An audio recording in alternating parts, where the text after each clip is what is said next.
pregnant wife walked in on, the millionaire with his mistress. She took the baby and his fortune. Catherine Hughes Hensley never imagined her entire world would collapse in a single afternoon. She was 7 months pregnant, glowing with anticipation for a daughter. She and her husband, Nicholas, planned to name Sophia. But when she ventured into her husband's lavish office suite inside Manhattan's renowned Lexington Towers, everything changed.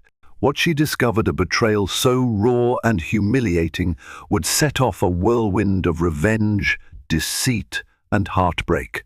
In an instant, Catherine realized she was married to a stranger. Once devoted and gentle, Nicholas stood exposed as a millionaire shrouded in secrets. Shocked and reeling, Catherine had to act. And so began her quest to reclaim her life, her baby, and more than anyone dared expect. Catherine Hughes grew up in a modest neighborhood in Queens, New York, where her mother worked at a local bakery and her father was an elementary school teacher. She'd been raised to appreciate life's simple joys: freshly baked bread, daily walks in the park, a neighbor's helping hand. Her childhood instilled in her a warmth and sincerity that shone in everything she did. When she met Nicholas Hensley at a charity gala hosted at the Plaza Hotel, it seemed like fate had carved a path straight out of a modern fairy tale. Nicholas was the dazzling figure in the crowded ballroom, a self-made millionaire, having founded Hensley Tech Solutions. His tall frame, impeccable suits, and mesmerizing eyes were the physical embodiment of success. Word around the philanthropic circuit was that he had brushed shoulders with the likes of Bill Gates and Elon Musk at private tech summits, forging alliances that propelled his startup into a top-tier company. Catherine, in her simple black gown, felt invisible that night until Nicholas singled her out by asking for a dance. They clicked immediately. He was smitten by her genuine kindness and unwavering optimism, untouched by the cynicism that seemed to permeate the high society he had grown accustomed to. She was drawn to his boldness, ambition, and the hint of vulnerability hiding behind his confident smile. Within a year, Nicholas proposed on bended knee amid a candlelit rooftop at the Ritz-Carlton, offering a diamond that sparkled like the New York skyline. The simple Queens girl said yes, stepping willingly into his glamorous world. For the first 2 years of their marriage, life seemed magical. Catherine left her job as an administrative assistant at Morgan Law Group, believing she would create a loving home for her husband and any future children they might have. Nicholas showered her with gifts: a townhouse near Central Park, luxurious vacations in the Maldives, exclusive dinners at Le Bernardin. They graced the pages of glossy lifestyle magazines alongside other New York elites. Everyone who knew Catherine admired her humility, remarking that it was rare in a world driven by power and money. When Catherine discovered she was pregnant, the couple's happiness seemed untouchable. Nicholas had always wanted a family, and he was overjoyed by the prospect of a little girl to spoil. For months, they painted the nursery in pastel yellows and whites, ordered handcrafted furniture from Italy, and debated names while daydreaming of family outings. Catherine, her belly growing with new life, couldn't have been happier, but behind that carefully curated world, a spider's web of lies was growing unnoticed. It started subtly.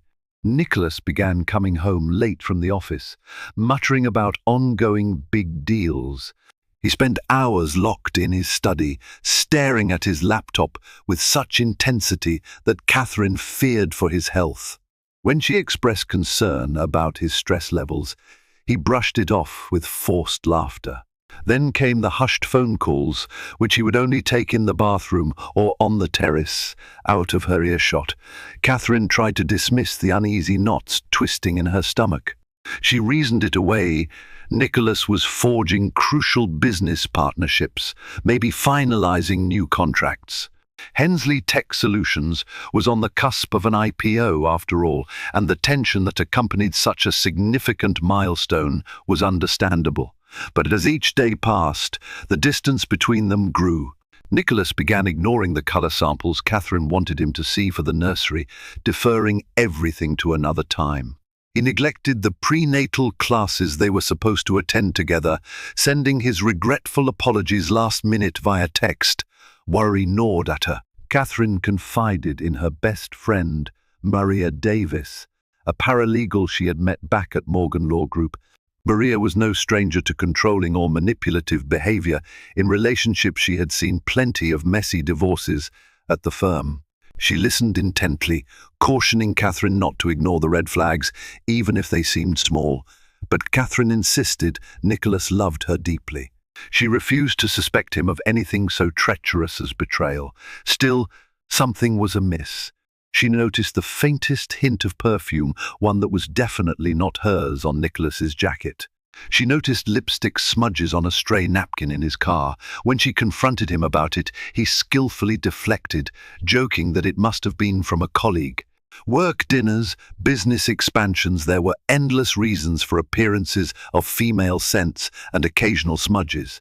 Even so, Catherine recalled how her father had once warned her, "A gut feeling is your most honest friend."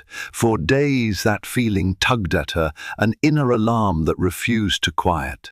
When Nicholas left early for yet another urgent meeting one Tuesday morning, Catherine decided she had to know, if nothing else, for the peace of mind her unborn daughter deserved. The moment Catherine stepped into the glossy marble lobby of Nicholas's office building, she felt an odd, chill snake down her spine. Lexington Towers was a testament to modern architecture: tall glass walls, sleek steel fixtures, a high-ceilinged atrium. She seldom visited Nicholas here without an invitation, preferring to let him keep his workspace separate from their personal life. Today, she clutched her purse with anxious determination, ignoring the looks from receptionists and associates. She told the front desk attendant, "I need to see Mr. Hensley." The woman behind the desk checked her appointment log, but, upon seeing Catherine's baby bump and wedding ring, decided not to question her. "20th floor, ma'am," she said softly. The elevator ride felt interminable, each ding amplifying the thunder of Catherine's heartbeat. If her suspicions were unfounded, she would have to face her own paranoia. But if she found evidence, tangible proof of Nicholas's betrayal, how would she deal with it? Catherine braced herself when the doors slid open to reveal an opulent office space with panoramic views of the city. Nicholas's personal assistant, a stern-faced woman named Ingrid, was nowhere in sight. With her pulse racing, Catherine tiptoed down the hallway, turning the ornate brass doorknob to the office that bore her husband's name. She half expected to find him in a meeting or drafting urgent emails. Instead, her world dropped out from under her. There, on Nicholas's wide mahogany desk, was a woman, beautiful, slender, with cascading auburn hair. She had her arms wrapped around Nicholas's shoulders, her lips pressed against his. Both were so engrossed in their forbidden act that they failed to notice the office door opening. Catherine stood frozen, tears slipping silently down her cheeks. The moment the lovers noticed her, chaos ensued. The woman squealed and leapt off the desk, fumbling to straighten her blouse. Nicholas stammered, "Catherine, what are you doing here?" He looked as shocked as she felt, though certainly less devastated. Something flickered across his face, guilt, maybe fear, before he reached a trembling hand toward Catherine. "I can explain," he muttered lamely, but Catherine needed no explanation. The proof was right in front of her, cut and dried. Her husband was having an affair. Her gaze flicked between Nicholas and the red-headed mistress. The betrayal she felt was physical, a stabbing pain in her chest, as if someone had reached in and twisted her heart. She was pregnant, carrying Nicholas's child, for God's sake, and here he was, discarding the vows they'd made like worthless scraps of paper. The mistress, who introduced herself as Serena Caldwell, in a rushed, trembling voice, attempted to apologize. Catherine wanted none of it. She managed to say only one thing to Nicholas before fleeing: "We're done." Catherine didn't recall the exact moment she left Nicholas's office or how she managed to exit the building. Her next clear memory was stumbling onto Fifth Avenue, her tears mingling with New York's hustle. She walked aimlessly for blocks, ignoring her phone ringing incessantly in her purse. Pedestrians, cabs, shops the city she used to adore blended into a grey blur. Eventually, she landed at the door of her best friend Maria's apartment. When Maria opened the door, Catherine's tear-streaked face and frantic sobbing told her everything she needed to know. She ushered Catherine in, guiding her gently to the living room couch. Over the next few hours, Catherine laid bare the moment she caught Nicholas in his affair. Maria listened patiently, offering words of comfort. More than once, Catherine found herself hugging her stomach protectively, reminding herself she had a baby to think about. Maria suggested they contact a divorce attorney from her firm, but Catherine hesitated. She felt emotionally raw, still stunned that the man she had loved and trusted implicitly was capable of such a deceit. How could she sever ties so abruptly? And yet, the image of Nicholas and Serena together was etched into her mind like a permanent stain. Could she ever forgive him? In the days that followed, Nicholas bombarded her phone with calls and messages, begging for forgiveness. He sent enormous bouquets of orchids, Catherine's favorite, to Maria's apartment. He texted, "I made a mistake. It meant nothing. Please let me explain." There were voice messages with him sobbing, lamenting that he had been under too much pressure from the upcoming IPO. Yet Catherine could not bring herself to reply. She felt numb. Part of her was still reeling from the shock. Another part was quietly strategic. She wanted him to sweat. That was when Maria offered Catherine a lifeline. "Come stay with me until you figure things out." Catherine agreed, avoiding Nicholas's repeated attempts to meet in person. One evening, Maria turned on the TV to distract Catherine from her misery, and they stumbled onto a financial news segment covering Hensley Tech Solutions. The reporter lauded Nicholas as an up-and-coming visionary, praising his philanthropic ties to the Bill and Melinda Gates Foundation, mentioning an impending IPO that was rumored to push his net worth into the stratosphere. Catherine gritted her teeth. The man who had built such a pristine public image had casually destroyed her faith in love. Anger flickered within her for the first time since the incident. She let it simmer, unsure yet how to wield it. A week later, Catherine finally agreed to meet Nicholas in a public setting. She chose a small cafe near Central Park, away from prying eyes and the high-end hotspots he preferred. When Nicholas arrived, the weariness etched into his features startled her. His normally polished hair was disheveled, and deep circles underscored his eyes. For a brief moment, her heart softened, remembering the man she'd fallen in love with. "I'm so sorry," he began, voice trembling. "It was a stupid fling, nothing more. I was stressed about the IPO. Everyone was counting on me, and Serena, she was there. It was just physical, Catherine. I swear I never wanted to hurt you." Catherine stared at him silently. A mixture of heartbreak and anger roiled in her. "You don't get to brush it off as a fling," she said quietly. "I'm pregnant with our child. You've betrayed everything we stood for." He reached across the table, clasping her hands in desperation. "I know. I hate myself for it. Let me make this right. You and the baby mean everything to me. I'll break off all contact with her. We can see a counselor, or whatever it takes. Please, just give me a chance." As tears welled in Catherine's eyes, she realized she still loved him despite everything. The memory of him caressing her belly while they discussed baby names haunted her. She yearned for the life they had planned. After a long moment of hesitation, she heard herself utter, "I'll try for our daughter." The tension in Nicholas's shoulders seemed to dissolve as he nodded vigorously, relief apparent. Over the next few weeks, he made good on his vow to show contrition. He rented a separate apartment for them temporarily, desperate to shield Catherine from the prying eyes of the press. He introduced her to a marriage counselor he'd arranged for them, Dr. Benjamin Sheffard, who had a sterling reputation among high-profile clients seeking to mend broken relationships. Nicholas also insisted Catherine redecorate the nursery however she liked, sparing no expense.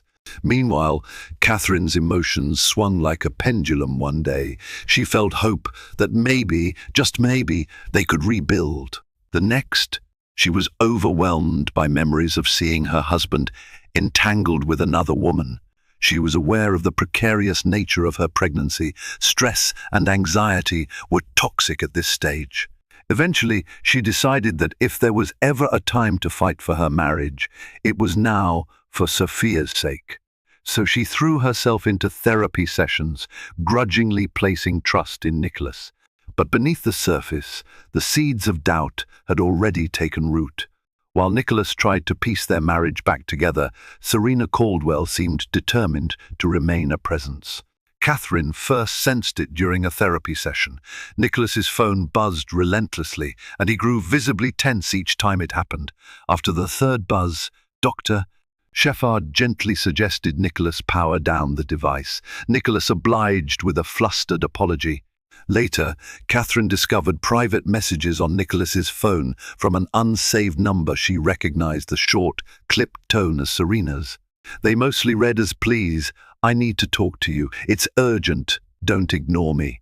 Nicholas swore up and down he hadn't replied, insisting that she was harassing him, that she couldn't accept being cast aside.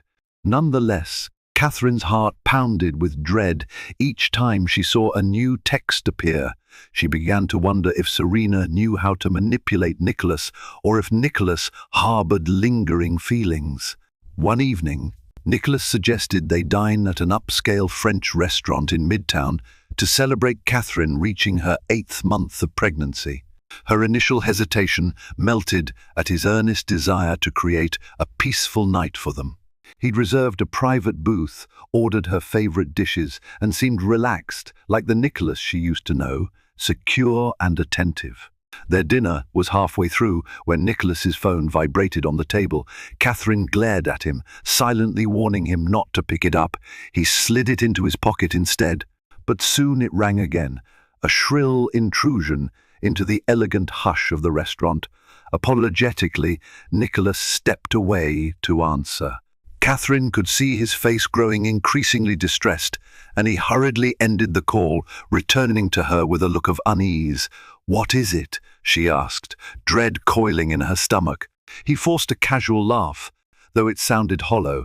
"Just an employee having a crisis with the software rollout. Nothing we can't handle tomorrow." Catherine wanted to believe him. She wanted this dinner to be their turning point, a renewed vow to trust each other. But the suspicion lingered like a bitter aftertaste. By the time they left the restaurant, her mood had soured, overshadowing Nicholas's attempts at endearment. She couldn't silence the nagging voice in her head, whispering that it was Serena on the line, not an employee in crisis. Weeks passed, with the clock ticking ever closer to Catherine's due date. Both she and Nicholas tried to settle into an uneasy truce, patching their marriage with forced smiles and half-hearted assurances. Dr. Sheffard recommended Catherine focus on her health, and she endeavored to do so: prenatal yoga, mindful breathing, and preparing for motherhood. Yet every so often she'd catch Nicholas with a haunted look, as though dark secrets gnawed at him. One night, a package arrived at their apartment. Inside was a small box wrapped in black paper with a single word on the gift tag: soon. Catherine's heart froze. Nicholas's expression hardened, and he immediately dialed building security, demanding they check the surveillance footage. While waiting for any updates, he cradled Catherine in his arms, murmuring that it was probably a prank. But she sensed his tension, a silent fear that perhaps Serena was pushing boundaries. Then an anonymous note slipped under their door: "Your baby won't fix lies." Nicholas tried to dismiss it as a random sick joke. Catherine, however, felt a chill. She realized that in the high-stakes world of corporate deals and wealthy power players, not every threat came from jilted lovers. Could a rival be behind this? Or was it indeed Serena, dangerously obsessed? Alarmed, Nicholas hired private security. A stoic ex-military guard named Damian Carter began escorting Catherine whenever she ventured out. She felt a pang of despair, missing the days when her biggest worry was which color scheme to choose for the nursery. This constant undercurrent of fear was draining her mentally and physically. Nicholas's efforts at reassurance felt superficial. He claimed he had severed all ties with Serena and that legal action might be necessary if she persisted. Catherine asked repeatedly if there was anything else he was hiding, anything that might explain these ominous threats. He denied it firmly, but the paranoid glint in his eyes suggested to Catherine that Nicholas might be entangled in something more complicated than a simple affair. Just 2 weeks before Catherine's due date, she was at a routine prenatal checkup at Holtzman Hospital when she noticed someone across the waiting room. Serena Caldwell, sporting dark sunglasses, a hooded sweater, and a trembling posture. Catherine's first instinct was to ignore her, but as she left the appointment, Serena intercepted her in the hallway. Catherine's mind reeled. She feared for her safety, but a fierce part of her also craved an explanation. Why couldn't Serena leave them alone? She followed Serena to a quiet corridor, keeping her phone in hand, ready to call for security if needed. Serena pulled down her hood, revealing tear-stained cheeks. Up close, Catherine noticed she looked gaunt, exhausted. "I'm not here to harm you," she said quietly. "I just wanted you to know what Nicholas is really like. He's been feeding you lies." Catherine's skepticism flared. "You're the one who slept with a married man," she hissed. "Don't come here acting like you're a martyr." Serena flinched at the accusation. "I made mistakes, I know, but Nicholas told me he planned to leave you, that your marriage was over." She swallowed hard. "I believed him, and then I found out something else. He's siphoning company funds. There's a reason he's so desperate to marry into a good image. He uses women to boost his reputation. He only wants the baby because it makes him look stable to investors." Catherine's mind spun. Her immediate reaction was denial. Could Nicholas really be capable of such manipulation? But seeds of doubt had already rooted in her. "You have no proof," she said, voice trembling. Serena handed her a small flash drive. Bank statements, offshore transactions, evidence of his emails ordering hush payments.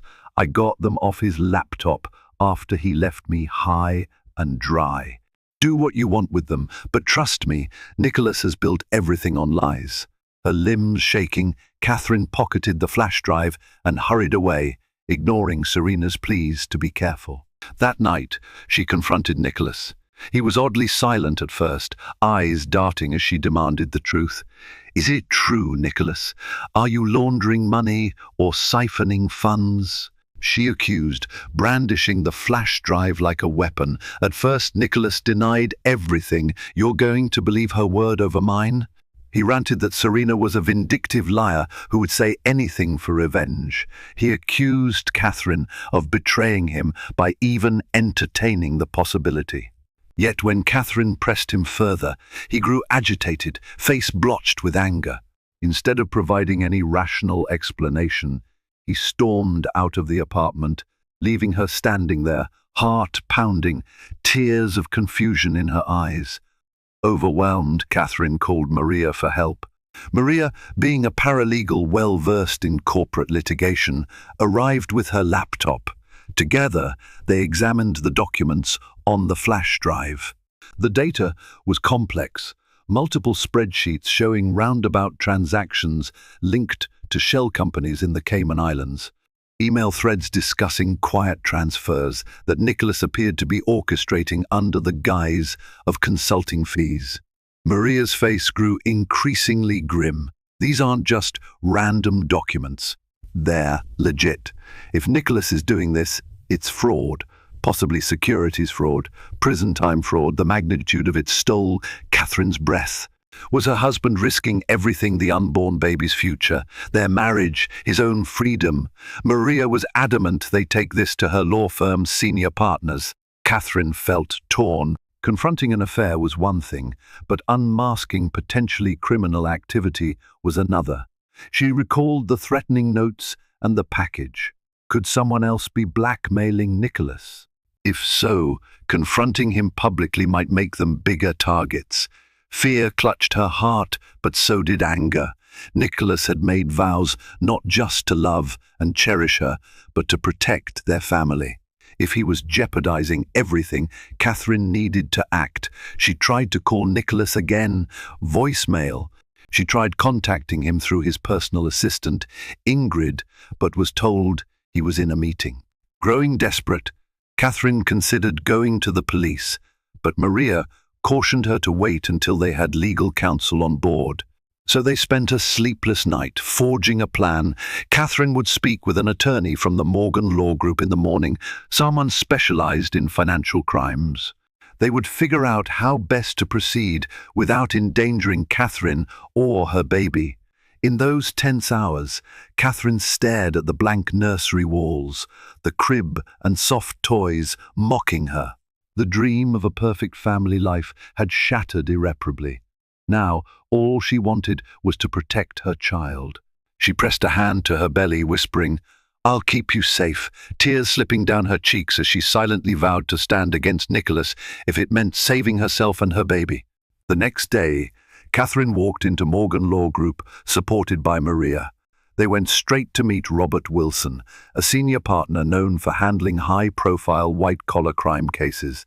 As soon as they laid out the evidence, Wilson's demeanor shifted from polite civility to steely focus. He explained that if Nicholas was indeed shifting money illegally, the Securities and Exchange Commission (SEC) would open an investigation the moment they received credible information. Catherine's priority, however, wasn't just the legal ramifications, it was her personal safety and the child's. Wilson recommended Catherine file for a separation immediately, thus legally protecting her finances and any marital assets. "You should also consider a restraining order if you feel threatened," he added, noticing her trembling hands. Leaving the firm, Catherine was in a daze. Divorce. She had considered it briefly when she caught Nicholas cheating, but never thought she'd be forced by circumstances to do it for financial and criminal reasons. Still, the monstrous scope of Nicholas's betrayal left her with no options. She couldn't stand by while the father of her child orchestrated fraud that could land him behind bars and drag her down too. That night, she forced herself to remain calm and called Nicholas. To her surprise, he answered. "We need to talk," she said, voice steady as she could manage. She told him to meet her at a neutral location, a small conference room in Morgan Law Group, with Maria and Robert Wilson present. Nicholas arrived, looking guarded. He was taken aback to see an attorney there. Robert Wilson wasted no time, informing Nicholas that Catherine was filing for legal separation and that her legal team was prepared to cooperate with authorities if it came to that. Nicholas's face contorted in rage. He hissed at Catherine, calling her disloyal, accusing her of conspiring with that lying witch Serena. Catherine swallowed the lump in her throat but refused to be cowed. "At least have the decency to admit what you've done," she insisted, voice trembling. "You're risking our child's future for your greed." Nicholas gave a bitter laugh. "You have no idea what it's like, everyone wanting a piece of you, investors demanding exponential growth, the tech world moving faster than you can imagine. I had to secure our future. I did it for us, for you and the baby." His words rang hollow. Catherine watched him with equal measures of sorrow and disbelief. The man she once loved was unrecognizable, twisting his crimes into some perverse act of devotion. When Nicholas stormed out of the office, it was clear that the line had been drawn in the sand. There was no going back. The tension took its toll on Catherine's health. Just days after that confrontation, she woke in the middle of the night to a sharp pain in her abdomen. She was only at 38 weeks, but panic surged through her. Another contraction followed, and she realized she was in labor. Struggling to breathe, she dialed Maria, who arrived swiftly to rush her to Holtzman Hospital. Sweat drenched her brow, and her contractions came fast. Fear gnawed at her. Would Nicholas show up? Did she even want him there? She trembled at the idea of him witnessing this vulnerable moment, overshadowed by heartbreak and betrayal. Yet part of her yearned for the Nicholas she once knew, the doting husband who'd place his ear against her belly to feel Sophia's tiny kicks. In the delivery room, the hours blurred into excruciating pain and frantic medical staff. Maria held Catherine's hand through each contraction.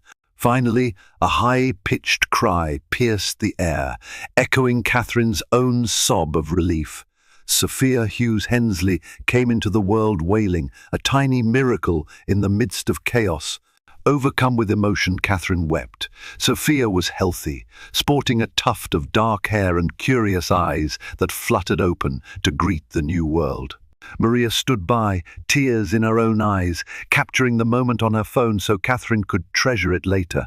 The doctors allowed her a brief rest before transferring her to a private room. Nicholas, ironically, found out within hours.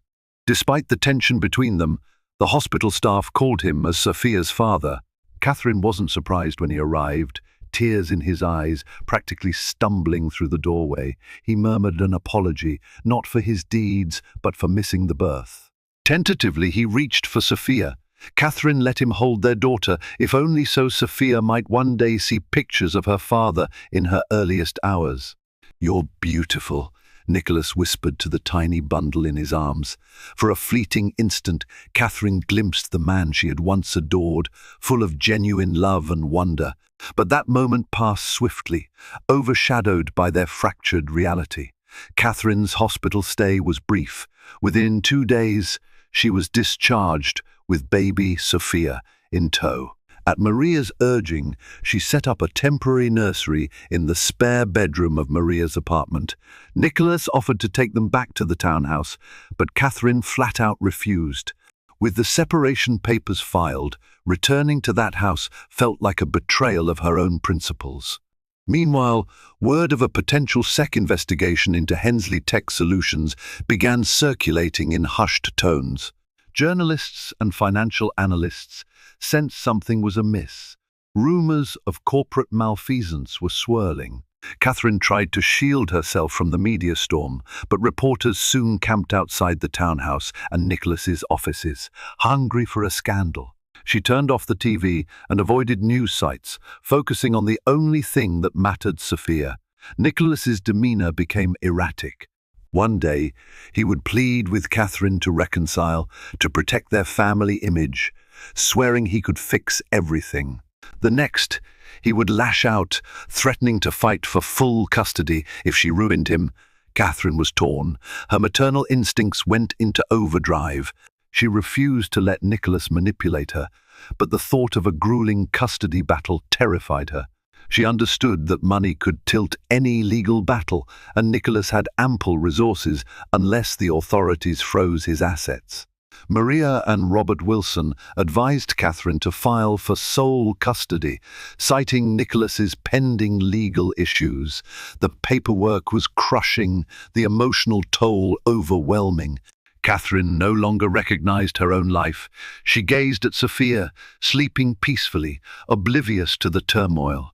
In those quiet moments, Catherine found a well of strength. This was her daughter, and she would do anything, absolutely anything, to protect her.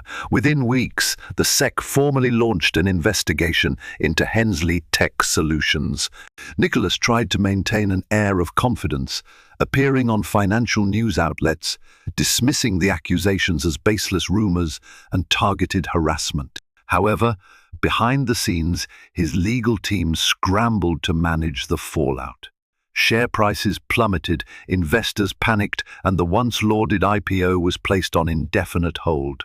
Catherine, at Maria's apartment, watched the drama unfold from a safe distance. Yet she couldn't escape the barrage of calls from Nicholas. On more than one occasion, he wept over the phone, claiming he was facing blackmail and that everything was a misunderstanding. Catherine wasn't sure what to believe anymore. He had lied so many times. However, an unexpected call from Serena Caldwell changed everything. "I need to see you," Serena pleaded. "I have more. It's important." Despite all that had happened, Catherine agreed to meet Serena at a small cafe near the hospital. She chose a public place for safety and brought Maria along. Serena arrived looking disheveled, clutching a manila envelope. Inside were more incriminating documents, proof that Nicholas had not only siphoned funds, but also arranged backdoor deals with shady corporate players. Some of these figures were rumored to have criminal ties. The entire narrative took on a darker shade. "Why are you doing this?" Catherine asked, genuinely perplexed. Serena's expression was weary. "Because I believed his lies too. Then he dropped me, tried to silence me. If he can ruin my life so easily, imagine what he'll do to you and Sophia. I'm done covering for him." Maria carefully took the envelope. "We'll get these to Robert Wilson." As Serena got up to leave, she paused, fixing Catherine with an apologetic look. "I'm sorry. I truly am. I never wanted to destroy your family." In that moment, Catherine glimpsed the brokenness in Serena, a woman who had also been ensnared in Nicholas's manipulative orbit. She found unexpected pity stirring inside her. No matter their differences, both women had fallen victim to Nicholas's deception. Robert Wilson and his team now had a mountain of evidence. He confirmed that Catherine and Sophia were at risk if they remained financially entangled with Nicholas. The best legal move: finalize a divorce and demand a settlement in Catherine's favor, especially if Nicholas sought to avoid a public spectacle of a trial. Catherine felt numb at the notion of divorce. This wasn't how she had envisioned her daughter's first days, embroiled in a scandal that threatened to tear apart everything. But there was a silver lining. New York's laws, combined with Nicholas's precarious legal position, gave Catherine leverage. She had a strong custody claim, bolstered by Nicholas's alleged crimes. If he was convicted or indicted, Catherine's custody rights would strengthen. The question of financial security loomed large, but Wilson assured her that the courts would grant her a fair share, particularly for child support, once they saw the extent of Nicholas's wrongdoing. That night, as Sophia slept in the crib next to Maria's bed, Catherine contemplated the next steps.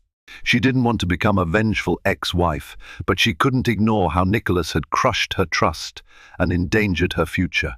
Perhaps, she reasoned, the only way to build a secure life for Sophia was to dismantle everything Nicholas had built on dishonesty, take away his illusions of power, and force him to be accountable. She dialed Nicholas's number one last time, leaving a short voicemail. "I'm filing for divorce. This is the only way forward for Sophia and me. If you truly love her, you'll sign the settlement and let us go." As she hung up, she felt both relief and sorrow. Whatever love they once shared was overshadowed by betrayal. It happened in the middle of the afternoon. Catherine was at Morgan Law Group, finalizing her divorce filing, when Nicholas burst into the lobby. His hair was wild, and his eyes burned with desperation. The receptionist tried to block him, but he shoved past, storming into the conference room where Catherine and Robert Wilson were signing papers. "Stop!" Nicholas bellowed. He clutched a thick folder under one arm. "I won't let you take Sophia from me. You can't do this." Catherine stood, heart thumping. She'd never seen him so unhinged. "You left me no choice," she responded, voice wavering. He slapped the folder onto the table, scattering documents. "You think you can blackmail me with those stolen files? You think your precious friend's law firm can protect you? I have an army of lawyers." Robert Wilson calmly told Nicholas to leave, but Nicholas refused. Red in the face, he snarled, "I made you who you are, Catherine. Don't forget you were a nobody before I swept you off your feet." Maria, who'd been listening outside, rushed in. "That's enough," she glared at Nicholas. We have more than enough evidence to bury you legally. Get out before you make it worse." Nicholas's fury lashed out. He spat vicious insults at Maria, at Robert, at the entire firm. Finally, security guards dragged him away. Catherine collapsed into a chair, shaking with adrenaline. Tears sprang to her eyes, but she couldn't let them fall. She had to remain composed for her own sake and Sophia's. She looked to Robert, who nodded gravely. "He's desperate, and desperate people can be dangerous.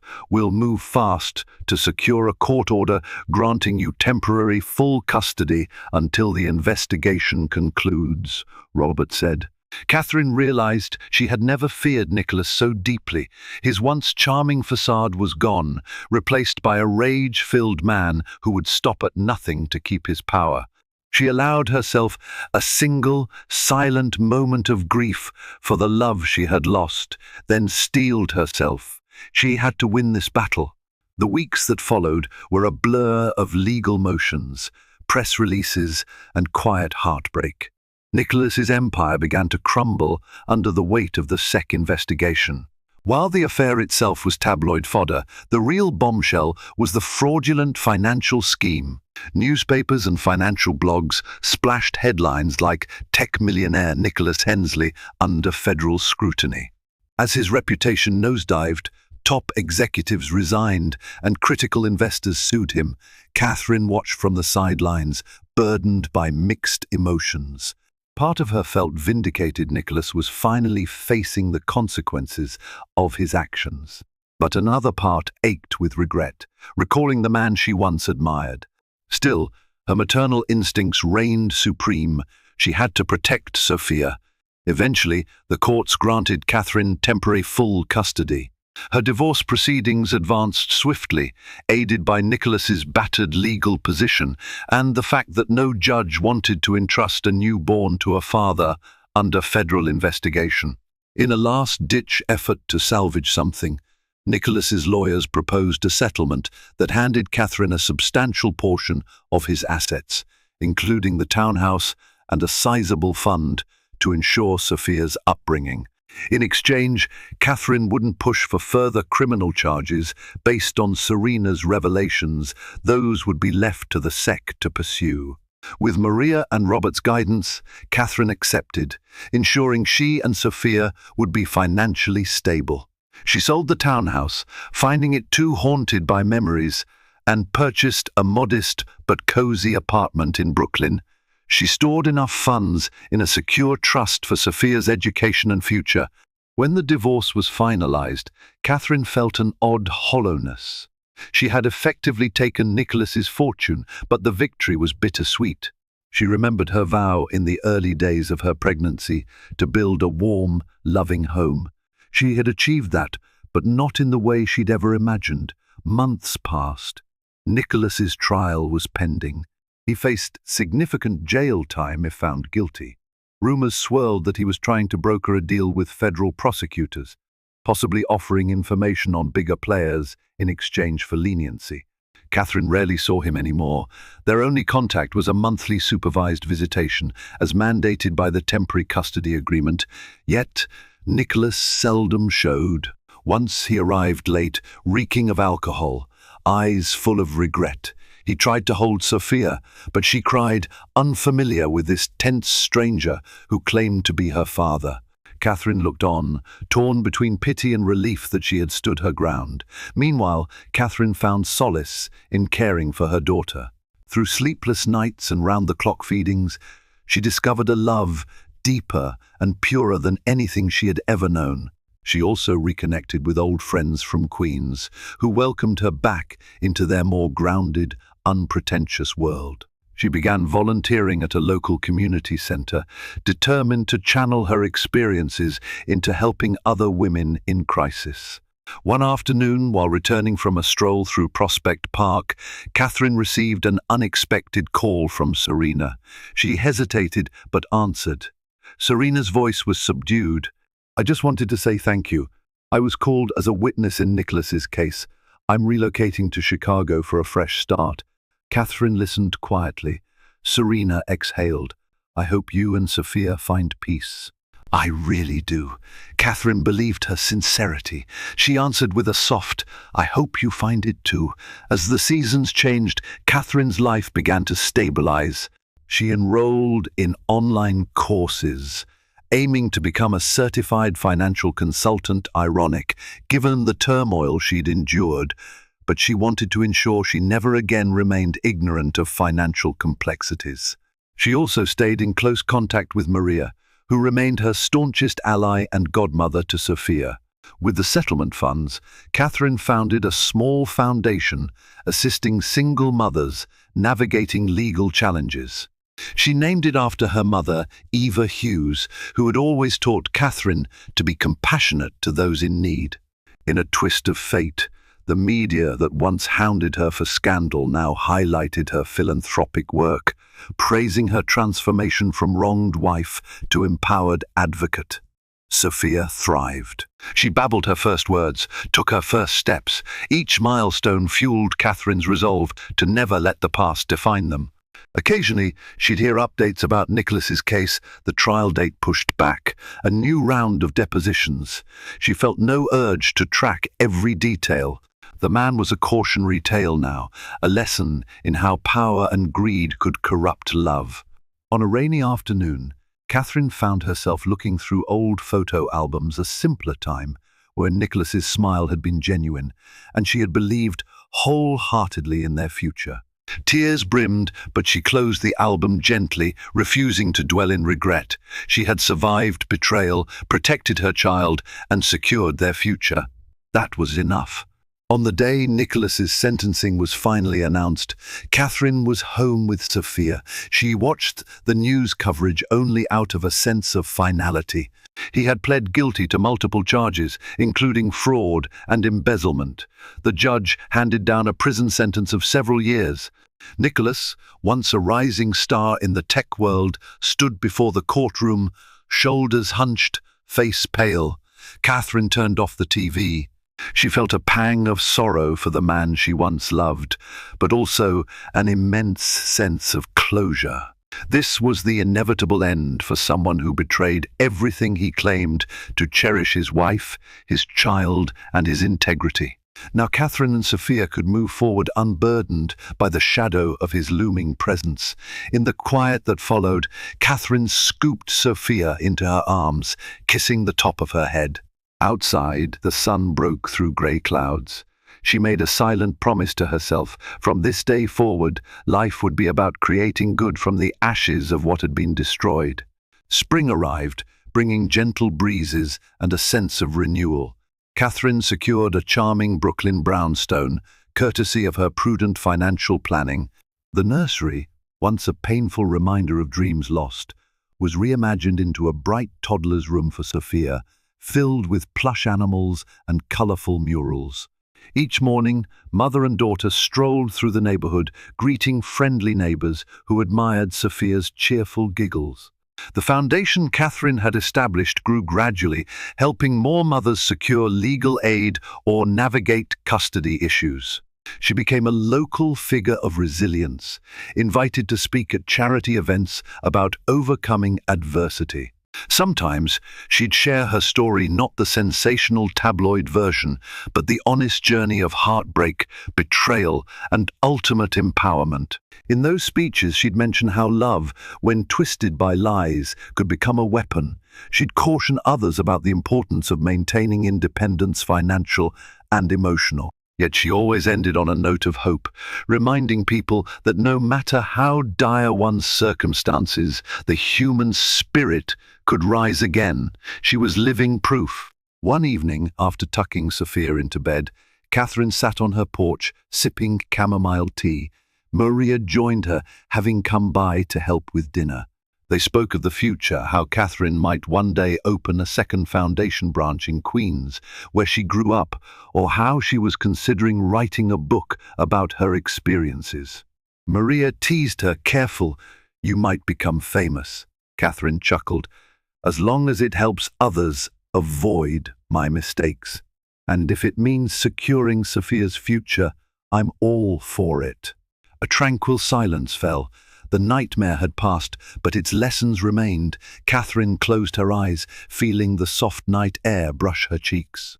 She wasn't just the pregnant wife who'd walked in on her millionaire husband's betrayal. She was a survivor, a mother, a woman reborn from the ashes of deceit. Catherine's story reminds us that even the greatest betrayals can spark an awakening. She risked her heart, her future, and her faith in love, only to rise stronger for her daughter's sake. In tearing down the fortress of lies Nicholas built, she discovered her own resilience and forged a path to protect herself and Sophia. Though shadows of heartbreak and betrayal remain, Catherine stands as proof that from the darkest chapters we can emerge undefeated, with the power to create a brighter tomorrow. If you found yourself gripped by Catherine's dramatic journey, her courage, heartbreak, and ultimate triumph, don't forget to show your support. Like this video, share it with friends who love real-life drama and redemption stories, and subscribe to our channel for more captivating tales. Every click helps us bring you more unforgettable stories that uplift, inspire, and remind us all of our innate power to overcome.